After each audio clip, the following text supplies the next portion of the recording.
जय माता दी। वो माँ जो तारने वाली है, वो शक्ति जो अपने भक्तों को कष्ट के भवसागर से पार उतारती है, वो शक्ति जिन्हें हम लोग तारणहारिणी के नाम से जानते हैं, और वो देवी जो 10 विद्या में हमारी दूसरी महाविद्या के रूप में पूजी जाती हैं। बंधुओं, आगे बढ़ने से पहले आप सबसे सर्वप्रथम हमेशा की तरह विनम्र अनुरोध है, कृपया मेरे चैनल को अब तक आपने सब्सक्राइब नहीं किया तो सब्सक्राइब कर लीजिए, लाइक कर दीजिए, बेल बटन जरूर दबा दीजिए। आज हम लोग बात करेंगे माँ तारा की। ये जो माँ तारा है, ये हमारी चाहे 10 विद्या कहिए, श्री विद्या कहिए या महाविद्या कहिए, यानी माँ भगवती की वो जो सृष्टि की जननी है, उन्हीं माँ के सभी रूप हैं। लेकिन उनमें ये जो दूसरा जो माता का स्वरूप है, जिन्हें हम लोग, हमारा शास्त्र कहता है ये माँ तारा देवी हैं, और तारा माँ तारा के रूप में हम लोग पूजते हैं। ये माँ तारा इतनी करुणामयी हैं, जितनी ममतामयी हैं, उतनी ही कहीं ना कहीं इनकी उग्र रूप को भी देखा जाता है। इसीलिए साधक को सर्वप्रथम यही कहा जाता है कि आप माँ की आराधना कीजिए, साधना नहीं कीजिए। क्योंकि जो गृहस्थ जीवन में जो व्यक्ति है वो साधना नहीं कर सकता, क्योंकि माँ बहुत ममतामयी है। अगर कोई आराधना करता है तो 2 लौंग और कपूर से वो माँ खुश हो जाती है और अपने भक्त की हर मनोकामना पूर्ण कर देती है। लेकिन माँ का जो उग्र रूप है वो बहुत सात्विकता मांगता है, बहुत सारी उसमें नियम हैं। तो इसलिए जो गृहस्थ जीवन में है उनके लिए उनकी साधना की मनाही है। और जब भी साधना में कोई जाए तो बहुत उच्च कोटि के जो गुरु हैं, जो बहुत ही ज्ञानी हैं, जो जिन जानकार हैं, ऐसे ब्राह्मण गुरु का अपने चयन करना चाहिए। गुरु के बताए रास्ते पर ही चल के माँ की साधना में प्रवृत्त होना चाहिए। ये जो माँ तारा हैं, हमारे जो 10 विद्या हैं, इनमें हम लोग दूसरे नंबर की देवी इनको जानते हैं। इनका जो वर्ण है वो नील वर्ण है। काफ़ी हद तक अगर देखा जाए तो जो माता काली का जो स्वरूप है, उन्हीं से मिलता जुलता माँ तारा का स्वरूप है। माता काली का जो ब्लैक कलर है ये दर्शाता है, और काल की देवी कहा जाता है। वहीं माँ जो तारा है, माँ तारा को का वर्ण जो है वो नील वर्ण है। नील सरस्वती भी इनको कहा जाता है। और ये जो नीला वर्ण है, और इनका जो कार्य है, इनका जो विभाग है वो आकाश तत्व है। आकाश यानी अंतरिक्ष की रक्षा करना, अंतरिक्ष की देवी ये मानी जाती है, इसीलिए इनका वर्ण जो है वो नीला है।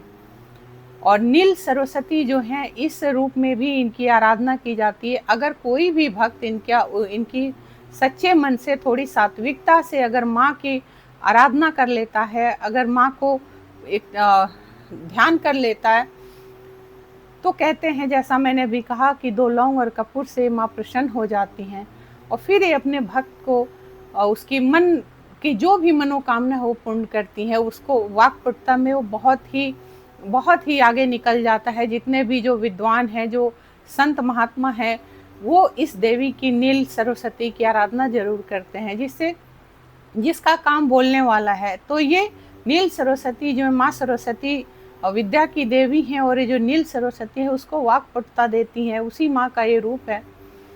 ये जो माँ है अपने साधक को धन प्रदाता भी हैं। ये अपने साधक को अगर धन के लिए इनकी उपासना करता है तो धन देती हैं, स्वास्थ्य के लिए उपासना करता है तो अच्छा स्वास्थ्य देती हैं, सामाजिक अगर अपनी प्रतिष्ठा चाहता है, पावर चाहता है, जो भी जिस तरीके से, जिस भाव से साधक इनकी आराधना करता है, ये माँ वो चीज़ें अपने भक्त को प्रदान करती हैं। ये माँ इतनी दयालु हैं, इतनी ममतामयी हैं। यही वो माँ हैं जो जिनका अगर पौराणिक कथाओं की बात करें तो कहते हैं कि कैसे इनकी उत्पत्ति हुई। जैसे माँ के जो 10 विद्याएं हैं, जो माँ के 10 रूप हैं, तो जब जब समय के साथ इनके ये 10 रूप इनके हुए, एक साथ ये 10 रूप नहीं हुए थे। और हर वीडियो में अगर आप, मैं इस पे पूरी वीडियो दे रही हूँ, 10 विद्या पे मैंने 10 वीडियो देनी है, और हर रूप में, हर जो वीडियो आप देखेंगे तो हर रूप में कब उनका कौन सा स्वरूप उन्होंने धरा, उस विषय पे मैंने जानकारी दी है। जैसे पहले नंबर पे माँ काली जो प्रथम महाविद्या हैं, तो उन्होंने तब उनका प्रादुर्भाव हुआ जब सृष्टि पूरी अंधकार से ढकी हुई थी, कुछ भी नहीं था, शून्य था। तो वो जननी है, वो अंधकार से प्रकाश उन्होंने उत्पन्न किया। जो कुछ भी है वहाँ से वो उनकी उत्पत्ति मानी जाती है। माँ ने जो दूसरा रूप धरा, जो ये माँ तारा का जो रूप है, ये कहते हैं पौराणिक कथाओं की यदि बात करें तो जब समुद्र मंथन हुआ था, उस समुद्र मंथन में जो विष निकला था, उस विष को महादेव पी गए थे, इसीलिए वो नीलकंठ कहा है। और कहते हैं जब महादेव उस विष को पी गए, देव और दानवों में ये हो रहा था कि इस विष को क्या करें, क्योंकि सभी की हालत खराब हो रही थी। उस समय महादेव ने उस विष को पिया और विष को पीने के बाद वो चले गए नीलकंठ पर्वत पे। और तब कहते हैं जो माता पार्वती थी, उन्होंने वहाँ पे माँ तारा का स्वरूप धारण किया और फिर उन्होंने वो जो स्वरूप है भगवान शिव को एक बालक की तरह उन्होंने स्तनपान कराया। और इसीलिए आप बंगाल में देखेंगे वीरभूम जिला में माँ का तारापीठ मंदिर है। ये तारापीठ मंदिर जो है ये शमशान घाट के पास है। और यहाँ जब माता का आप देखेंगे तो एक स्वरूप है, वो भगवान शिव को स्तनपान करा रही हैं। और वहीं आप देखेंगे कि दूसरा जो उनका पैर है वो भगवान शिव के वक्ष स्थल पर है। यानी ये अहंकार का, क्रोध का नाश करती हैं और वहीं एक अपने भक्त को बालक के रूप में वो ममता भी लुटाती हैं। बहुत ही दिव्य इस माँ का स्वरूप है, बहुत ही दिव्यता लिए हुए है। एक मंदिर इनका हिमाचल में भी पड़ता है, शिमला में, वहाँ भी एक माँ का बहुत ही सुंदर मंदिर है। जब भी समय मिले तो ज़रूर जाना चाहिए। और कहते हैं कि यदि उपासक जो भी है इनकी आराधना करता है, उपासना करता है, एक झटके में उसके सारे अगर कर्ज है उसके ऊपर तो ऋण उसके माफ, मतलब ऐसा कुछ करती हैं कि अथाह धन उसके पास आ जाता है, कुछ ऐसा राह मिल जाता है, जो भी कष्ट है वो अचानक से सब दूर हो जाता है। माता जो तारा है, ये जैसा मैंने कहा ज्ञान और विद्या की भी प्रदाता है। ये माँ जो है ये नील सरस्वती कहते हैं, तो ये वाक्पटुता भी देती हैं। और कहें अगर इनकी वेशभूषा तो व्याघ्र की चमड़ी, चर्म की खाल धारण करती हैं। और कहते हैं कि इनका भी जो मुंडमाला जो है वो भी ये धारण करती हैं।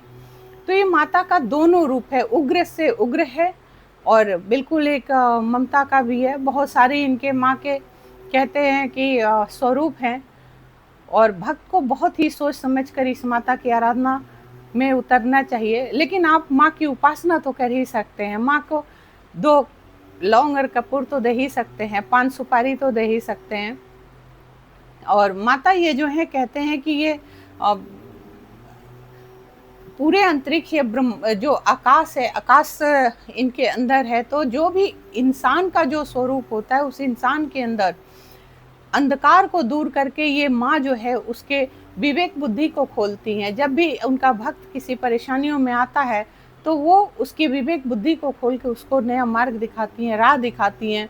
जैसे मनुष्य का जो शरीर है उसमें जो आपका जो ये ब्रह्मानंद है, जो आपका ये विवेक बुद्धि को खोलती हैं। जब भी यहाँ पे मनुष्य के जीवन में कोई अंधकार जैसी कोई चीज़ आती है, कोई भी भय, रोग, बीमारी, तो उसको वो दूर करती हैं। इसीलिए आकाश की ये देवी हैं। पूरे ब्रह्मांड में आकाश से पूरे सृष्टि की ये रक्षा करती हैं। ये वो तारणहारिणी हैं जो कितना भी किसी भी स्थिति में इनका भक्त हो तार के वो पार लगा देती हैं। कह सकते हैं कि भवसागर से जो पार उतारती हैं वही देवी ये तारा हैं। माँ एक चीज़ और मैं कहना चाहूँगी कि ये मोक्ष और ज्ञान की भी देवी मानी जाती हैं। माँ तारा का जो भी साधना करता है तो उसको वाक सिद्धि के साथ साथ वो उसको भक्ति की तरफ ले जाती हैं, मोक्ष की तरफ ले जाते हैं। यानी उसको दुनिया के जो भी चीज़ें हैं, लगाव है, उनसे विरक्ति देती जाती है। और वो जो भक्त है वो निरंतर अभ्यास से माँ की शरण में जो रहता है वो माँ की तरफ बढ़ता है और वो इस सांसारिक सुखों से उसको विरक्ति होने लगती है। कष्टों से माँ सदैव अपने भक्त की रक्षा करती हैं। आर्थिक तंगी, शत्रुओं से अगर आप परेशान हैं, हर तरह पे आपको अपने भक्त को माँ ये जो तारा है ये विजय दिलाती हैं। तो माता तारा की शरण में ज़रूर रहना चाहिए, लेकिन जैसा मैंने कहा कि बहुत ही सात्विकता के साथ आप इनकी आराधना कीजिए, साधना अपने श्रेष्ठ गुरु के कहने के बाद ही कीजिए।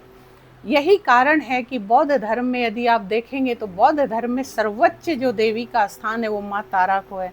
और बौद्ध धर्म में तो माँ तारा के भिन्न भिन्न रूपों का भी है, जैसे ग्रीन तारा, रेड तारा, येलो तारा, वाइट तारा, इस तरीके से भी नील तारा, इस तरीके से भी माँ का वहाँ पे स्वरूप है। कहते हैं कि जो ग्रीन तारा मंत्र है वो मन को शांति देता है, जो वाइट तारा है अगर उनका ध्यान करते हैं तो ये आपको बहुत सारा कुछ मन में शांति देती हैं।